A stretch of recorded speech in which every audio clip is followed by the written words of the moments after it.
اب بتائیے سرکار کی آمد سے صدیوں پہلے جب وہ مدینے میں آ کے آباد ہوں گے تو ان کی نسل بڑھتے بڑھتے سرکار کے زمانے میں کتنی ہو جائے گی؟ پورا مدینہ بھر گیا، یہودی یہودی یہودی یہودی یہودی، مدینہ پورا بھر گیا۔ ظاہر زمانے میں کوئی مسلمان تو تھے نہیں، یہودی یہودی تھے، آ کے مدینے میں آباد ہو گئے، تو مکے میں بھی آباد ہوئے اور یہاں بھی آباد ہوئے۔ ان کو پتا چل گیا آتے آتے نسلوں کو کہ عبداللہ کا بیٹا ہوگا۔ اب یہ تعاقب کرنے لگے عبداللہ کا۔ جناب عبداللہ اکثر شکار کھیلنے کے لیے مکے کے صحرا میں جاتے تھے۔ ایک دن واپس ہو رہے تھے کہ یہودیوں نے ان پہ حملہ کر دیا اور چاروں طرف سے گھیر لیا۔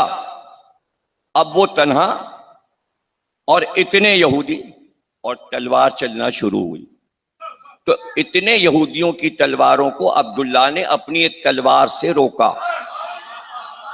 یہ جنگ جاری تھی کہ ایک اکیلا 18 سال کا جوان اور ہزاروں یہودیوں سے تنہا جنگ کر رہا ہے۔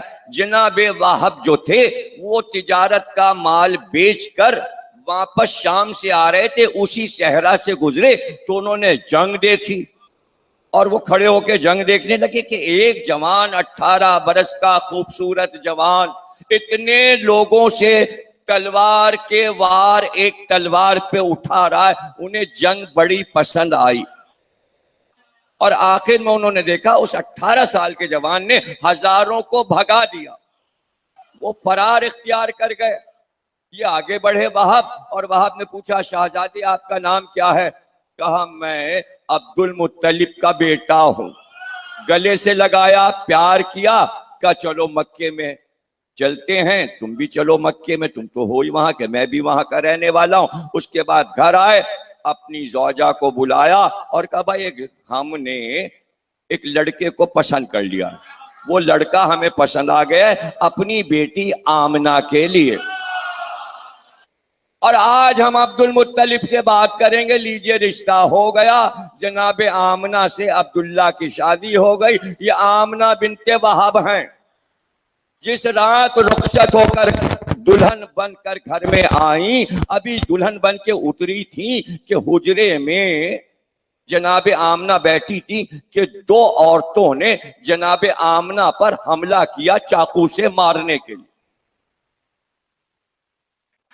اس میں سے ایک عورت کا نام دمنہ تھا، اس نے حملہ کیا۔ وہ کنیزی میں نوکر ہو کے آئی تھی، انہیں پتا تھا کہ یہاں یہ آمنہ آنے والی ہیں اور انہی آمنہ سے آخری نبی ہونے والا ہے، کیوں نہ اس دلہن کو آج کی رات مار دو۔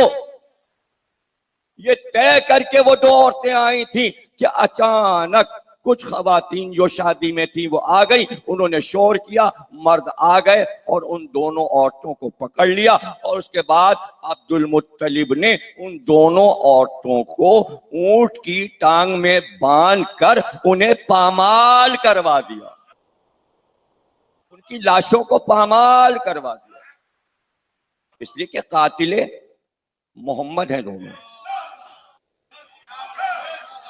اقدام قتل کیا ہے۔ قتل اور اقدام دونوں کی سزا کل بھی یہی تھی، آج بھی یہی ہے۔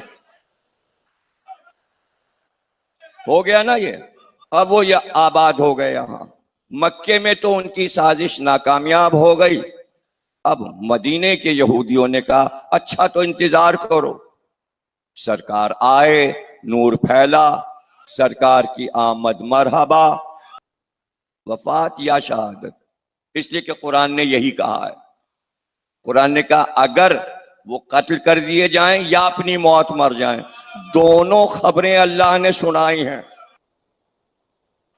قرآن میں۔ تو کیا ہے مسلمانوں، تم الٹے قدم پیچھے پھر جاؤ گے؟ وہ قتل کر دیے جائیں یا اپنی موت مر جائیں، تو موت دو ہی طرح ہوتی ہے، اپنی موت کو وفات کہتے ہیں، اور اگر قتل کر دیا جائے تو اسلام میں اسے شہادت کہتے ہیں۔ اس لیے میں دونوں لفظ قرآنی استعمال کر رہا ہوں، آیت قرآن میں موجود ہے، پڑھ لیجئے گا جا کے۔ وہ آ گئے مدینے میں اور آباد ہیں، سرکار آ گئے مدینے، ہجرت ہو گئی، اب کیا کریں؟ ارے اتنے لوگ ان کے گرد رہتے ہیں، کیسے قتل کریں؟ وہ تو صدیوں سے ایک پروگرام تھا جو وصیت چلی آ رہی تھی، انہیں مارنا ہے اس لیے کہ یہ ہماری حکومت کا خاتمہ کریں گے، انہیں مارنا ہے۔ مار سکتے نہیں اس لیے کہ ہر وقت تو پہرا رہتا ہے، اور پھر حمزہ جیسا بہادر رہتا ہے اور علی جیسا جوان رہتا ہے، تو مار تو سکتے نہیں۔ کیا کریں؟ انہوں نے سازش کی، انہوں نے کہا بھائی دیکھو میٹنگ کی یہودیوں نے مدینے کے، انہوں نے کہا یہ لٹ پٹ کے آئے ہیں مکے سے، کافروں نے ان کو نکال دیا اور ان کے پاس رقم نہیں ہے، اس لیے کہ ادھر ادھر یہ قرضے مانگتے پھرتے ہیں، قرضے مانگتے پھرتے ہیں۔ اس وقت کی عادت پڑی ہے مسلمانوں کی یہودیوں سے قرضے مانگنے کی۔ میں کرنٹ کو ملا رہا ہوں، میں خیبر کے در پہ بات نہیں کر رہا، یہ تو سمجھ لو کہ میں سمجھا کیا رہا ہوں، اس کو سمجھنا بہت ضروری ہے، ورنہ خیبر کا در سمجھ میں نہیں آئے گا، ہے نا۔ انہوں نے جا کے مسلمانوں سے کہا، اپنے کارندے بھیجے ایک ایک کے پاس، کہ بھئی تمہیں قرضہ چاہیے، مکان بنوانا ہے، ہجرت کر کے آئے ہو نا، تو قرضے تو بینک دیتے ہیں نا، یہاں بھی جب مہاجر آئے تھے تو قرضے تو لے لے کے مکان بنوا رہے تھے، ابھی تو بن رہے تھے، کیا پیسے لے کے تھوڑی سب لوگ آ گئے تھے کہ آتے ہی مکان بننا شروع ہو گیا، ایسا تو نہیں تھا نا۔ ایسا اس لیے بھی نہیں ہو سکتا تھا کہ وہاں کا پیسہ اور تھا، یہاں کا نوٹ اور تھا، بڑے مسئلے تھے بھائی۔ اور کیا، پھر زمین کہاں مل رہی تھی اس زمانے میں، اور کون زمین دے رہا تھا، تو کہتے جھگیاں ڈال لیجئے بس ختم ہو گئی بات۔ ان کو بھی مکان بنانے تھے، پھر کھانے کے لیے بھی پیسہ چاہیے تھا، پھر بچے بھی بھوکے تھے، بڑے مسئلے تھے۔ یہودیوں نے اپنے کارندے بھیجے، جیسے انشورنس کمپنی کے گھومتے نہیں پھرتے ہیں، انشورنس کرا لو انشورنس کرا لو، ایسے یہودیوں نے اپنے نمائندے گلی گلی میں بھیج دیے۔ انہوں نے کہا بھائی آپ ایسا کیجئے، فلانا یہودی ہے نا، اس کے پاس بڑا پیسہ، وہ قرض دے دے گا آپ کو۔ یہ چلے گئے، خوش ہو گئے سن کے، ان کا بھائی ہم کو اتنے 1000 روپے چاہیے، کہ یہ لو۔ وہ تو انتظار میں بیٹھا تھا، اس نے تو آدمی اپنا بھجوایا تھا، ان کا یہ لو، لیکن ایک شرط ہے۔ اب پیسے تو لے لیے، پیسے تو سامنے رکھے ہیں، شرط تو آپ بتائی نا اس نے۔ اب پیسہ سامنے، یا تو پیسہ چھوڑ دیں، پیسہ سامنے رکھا ہو اس کو کون چھوڑتا ہے، پھر تو شرط کوئی بھی ہو تو مان لیتا ہے آدمی، پیسہ تو سامنے رکھا۔ ان کا شرط ہے، کیا شرط ہے، کہ جب آپ یہ رقم واپس کرو گے تو اس کو ڈبل کر کے دینا ہوگا، اس لیے کہ سود لگے گا۔ وہ لے کے جلدی سے بھاگے، ان کا دیکھا جائے گا، سود دے دیں گے۔ اس طرح رقم بانٹنے لگے۔ اب کیا ہوا، جنگیں شروع ہو گئیں، مال غنیمت ملنے لگا۔ جب سب کو مال غنیمت ملنے لگا تو مال غنیمت جو ہے ان کا، ارے فلاں یہودی کا پیسہ تو پھر ڈبل کر کے تو دینا ہے، سود بھی تو دینا ہے۔ لو، جو مال غنیمت ملا تھا وہ سود میں چلا گیا، وہ پھر وہیں کے وہیں کھڑے رہ گئے، مال غنیمت بھی گیا، وہ پرانی رقم بڑھتی جا رہی ہے، جتنی بڑھتی جا رہی ہے سود بڑھتا جا رہا ہے، جتنی جیل لگ رہی ہے سود بڑھتا ہے۔ تو مسلمان ہو گئے کمزور۔ اللہ نے آیتیں اتاری قرآن میں کہ ان یہودیوں نے آپ کی امت کو کمزور کر دیا، سود لے لے کر جو رقم آ رہی ہے وہ سب سود میں جا رہی ہے، آپ کی امت تباہ ہو رہی ہے۔ جبریل نے آ کے وہ آیتیں سنا دی، سرکار نے نمازیں پڑھی، پھر اللہ سے کہا پروردگار تو ہی راستہ بتا، میں کیا کروں، سود سے مسلمانوں کو کیسے بچاؤں؟ اس لیے کہ یہ سنی نہیں رہے میری بات، میں کہہ رہا ہوں قرضہ نہ لو، یہ نہیں مانتے، قرضے پہ قرضے لیے چلے جا رہے ہیں۔ جب قرآن ہے پھر اس کے بعد حدیث ہے، اس کے بعد تاریخ ہے، اس کے بعد تفسیر ہے، اور آگے بڑھتے جائیے۔ اللہ نے آیتیں اتاری کہ ایک ہی راستہ ہے، بھائی غور سے سننا، یہی ہے بیچ کی تقریر کا نقطہ، جہاں سے تقریر آگے بڑھ جائے گی، پھر آپ کے سمجھ میں آئے یا نہ آئے یا آپ کے ذہنوں کے اوپر ہے۔ اللہ نے کہا جتنے یہودی مدینے میں، سب کو مدینے سے باہر نکال،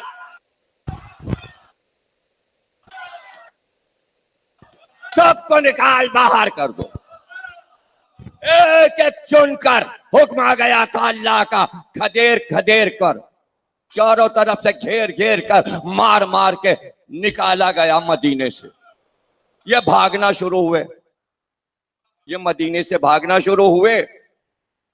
پیسہ تو تھا ہی، جب انہوں نے دیکھا جلال میں آ گئے ہیں محمد اور ہم وہ کام بھی نہ کر سکے، قتل بھی نہ کر سکے، اور جو پیسہ جا رہا تھا سود کا بھی نقصان ہو گیا، اب یہ جو سود رہ گیا نہ رقم دیں گے وہ نہ سود دیں گے، نکال باہر کر دیا، مدینے میں بھی نہیں جا سکتے، پابندی لگ گئی ہے، پیسہ بھی ہاتھ سے گیا۔ اب جو پیسہ بچا ہے ایسا کرو ہم سب جمع ہوں اور عرب میں جہاں جہاں یہودی ہیں انہیں خط لکھو اور خط لکھ کے بلاؤ اور کہو یہ محمد نے ہمارے ساتھ کیا ہے، اس سے تمام یہودی اکٹھا ہو جائیں اور ایک جگہ ہو جائیں۔